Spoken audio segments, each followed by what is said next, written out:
अस्सलामुअलैकुम, मैं हूं आपका टीचर मंसूर सलीम और इस वीडियो में हम डिस्कस करेंगे first year English section C के क्वेश्चन नंबर 6 कवरिंग लेटर और सीवी राइटिंग को। लिहाजा वो तमाम स्टूडेंट्स जो इस साल एनुअल एग्जामिनेशन में अपेयर हो रहे हैं उनके लिए ये वीडियो बहुत इंपॉर्टेंट है। आपने ये वीडियो पूरी एंड तक देखनी है और बिल्कुल भी स्किप नहीं करनी, क्योंकि इस वीडियो में हम सीवी और कवरिंग लेटर का एक ऐसा आसान और कस्टमाइज्ड टेम्पलेट सीखने जा रहे हैं जिसे आप अपने पेपर में आने वाले हर तरह के जॉब एडवर्टीजमेंट के लिए इस्तेमाल कर सकते हैं। यानी इस पैटर्न को समझने के बाद आप डिफरेंट जॉब एडवर्टीजमेंट के लिए अलग अलग सीवीज और कवर लेटर्स को ड्राफ्ट करने और याद करने की झंझट से आजाद हो जाएंगे और पेपर में किसी भी तरह का क्वेश्चन क्यों ना आ जाए आप उसे बासानी अटेम्प्ट कर लेंगे। तो आइए शुरू करते हैं। सबसे पहले तो हम ये समझते हैं कि सीवी और कवर लेटर आखिर होता क्या है और इसको लिखने का क्या मकसद होता है। सीवी और कवर लेटर दो अलग अलग ऑफिशियल डॉक्यूमेंट्स होते हैं जो कि किसी भी जॉब एडवर्टीजमेंट यानी नौकरी के इश्तिहार के जवाब में उस नौकरी को हासिल करने की दरखास्त देने के लिए भेजे जाते हैं। मुख्तलिफ ऑर्गेनाइजेशंस जब अपने पास नए लोगों को हायर करती हैं तो वो अपनी वेबसाइट, सोशल मीडिया या न्यूज़पेपर्स में जॉब एडवर्टीजमेंट पब्लिश करती हैं, जिसका मकसद पोटेंशियल कैंडिडेट्स यानी ऐसे काबिल और ज़हीन अफराद को उस नौकरी के बारे में इन्फॉर्म करना होता है जो उनकी रिक्वायरमेंट को मैच करें और उनके पास जॉब करने के लिए अट्रैक्ट हो।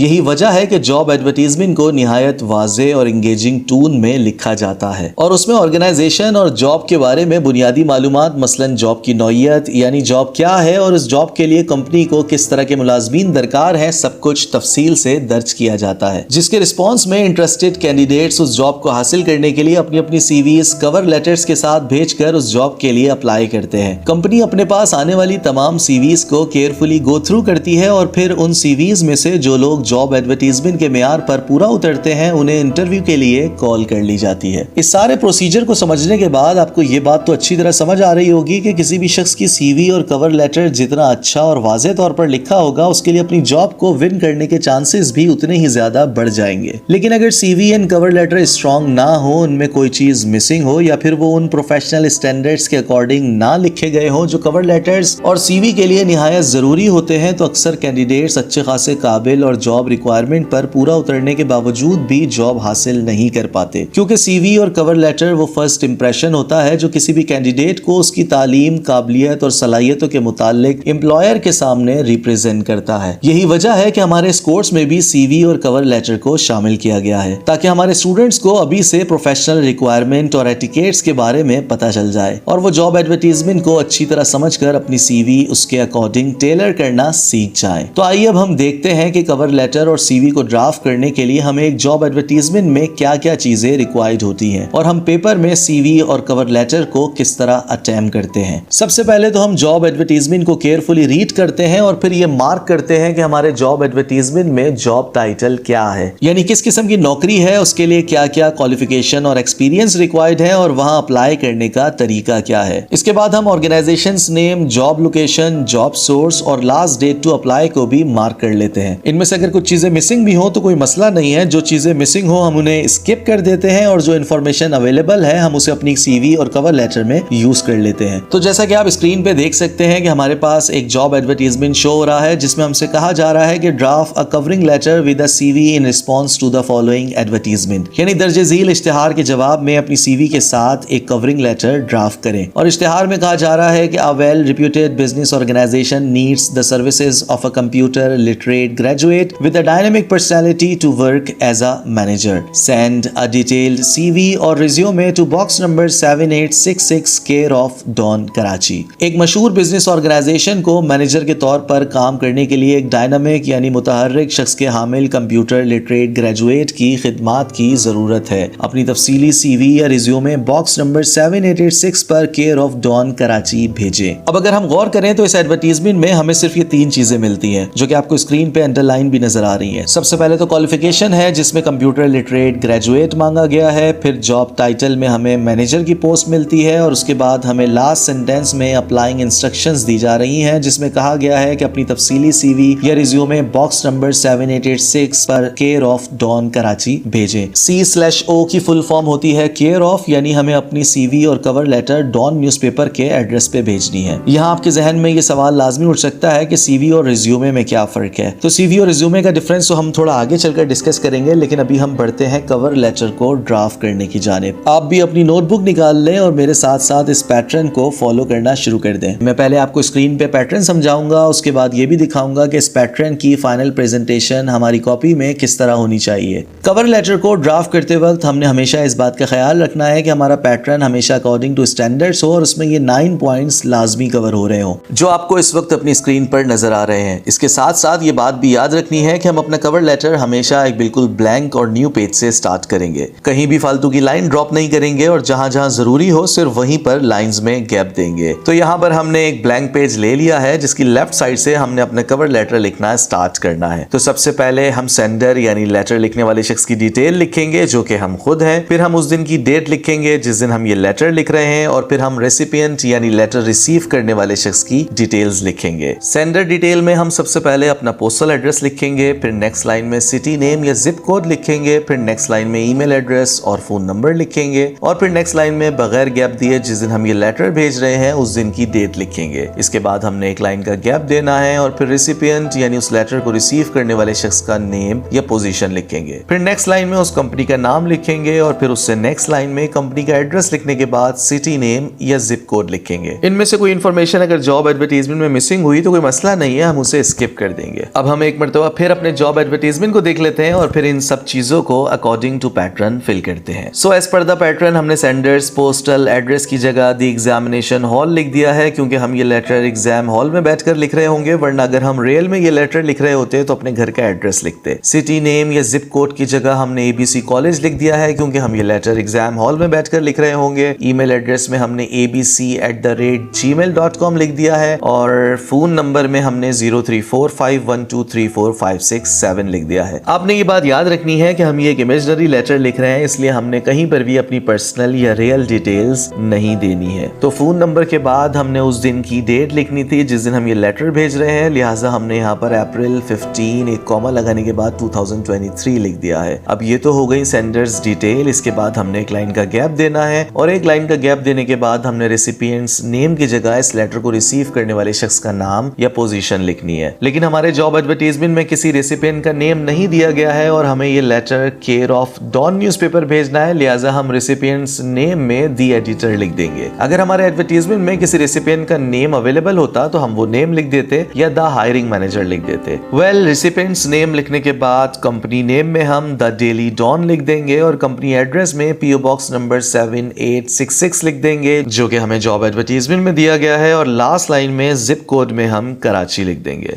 तो यहाँ पर हमने पैटर्न के मुताबिक सारी चीजें फिल कर ली हैं और हमारी कॉपी में इसकी प्रेजेंटेशन कुछ इस तरह नजर आनी चाहिए। आप चाहें तो इसका स्क्रीनशॉट भी ले सकते हैं। अब हम चलते हैं अपने लेटर की बॉडी की जानिब। सेंडर्स और रेसिपिएंट्स डिटेल लिखने के बाद हमने एक लाइन का गैप देना है और लेफ्ट हैंड साइड पे ही लिखना है डियर सर / मैडम और फिर उसके बाद एक कॉमा लगा देना है। उसके बाद वेरी नेक्स्ट लाइन से हम ये वाला पूरा पैराग्राफ एज इट इज लिख देंगे और इसमें जो व्हाइट पार्ट नजर आ रहा है उसको अपने एडवर्टाइजमेंट में मार्क की हुई डिटेल्स के मुताबिक फिल कर लेंगे। तो पहले हम इसको फिल कर लेते हैं, फिर एक साथ इसकी उर्दू मीनिंग भी समझ लेते हैं ताकि आपको इसको समझने और याद करने में आसानी हो जाए। तो हमने लिखा है माय नेम इज XYZ और आप सोच रहे होंगे कि हमने XYZ क्यों लिखा है, अपना नाम क्यों नहीं लिखा। तो जैसा कि मैंने आपको पहले बताया कि हम पेपर में CV और कवर लेटर अटेम्प्ट करते वक्त कहीं भी अपनी पर्सनल डिटेल्स नहीं लिखते हैं, इसलिए हम हर जगह XYZ या ABC ही यूज करेंगे। डिग्री में हम वो क्वालिफिकेशन लिख देंगे जो हमसे एडवर्टाइजमेंट में मांगी गई है यानी ग्रेजुएशन। तो यहाँ हम डिग्री की जगह बैचलर्स इन कंप्यूटर साइंस लिख देते हैं। फ्रॉम ABC यूनिवर्सिटी को चेंज करने की जरूरत नहीं है क्योंकि हमें अपनी पर्सनल डिटेल्स नहीं लिखनी है, लेकिन अगर हम रियल में लिख रहे होते तो हम इसको चेंज कर सकते थे, लेकिन हम चूंकि एग्जाम में बैठे होंगे और एग्जाम के अंदर बैठकर इसको अटेम्प्ट कर रहे होंगे तो हमें फ्रॉम ABC यूनिवर्सिटी को चेंज करने की जरूरत नहीं है। और जॉब टाइटल में हम वही जॉब टाइटल लिख देंगे जो हमें एडवर्टाइजमेंट में दिया गया है यानी मैनेजर। योर कंपनी को भी हम एज इट इज रहने देंगे क्योंकि हमें किसी कंपनी का नाम नहीं बताया गया, वरना अगर कंपनी का नाम बताया गया होता तो हम योर कंपनी की जगह वो नाम लिख देते जो एडवर्टाइजमेंट में दिया गया है। इसके बाद सोर्स में हम न्यूज़पेपर का नाम लिख देंगे क्योंकि हमें ये ऐड न्यूज़पेपर में मिला है, और नंबर की जगह हम 5 लिख देते हैं, वरना हमसे एडवर्टाइजमेंट में जितना एक्सपीरियंस मांगा गया होता हम वो लिख देते। और अब आखिर में फील्ड की जगह हम जॉब एडवर्टाइजमेंट में दी गई पोस्ट की फील्ड लिख देंगे, यानी जॉब एडवर्टाइजमेंट में मैनेजर की पोस्ट थी तो यहाँ हम मैनेजमेंट लिख देंगे। अगर हमारे एडवर्टाइजमेंट में टीचिंग की जॉब होती तो हम यहाँ टीचिंग लिख देते।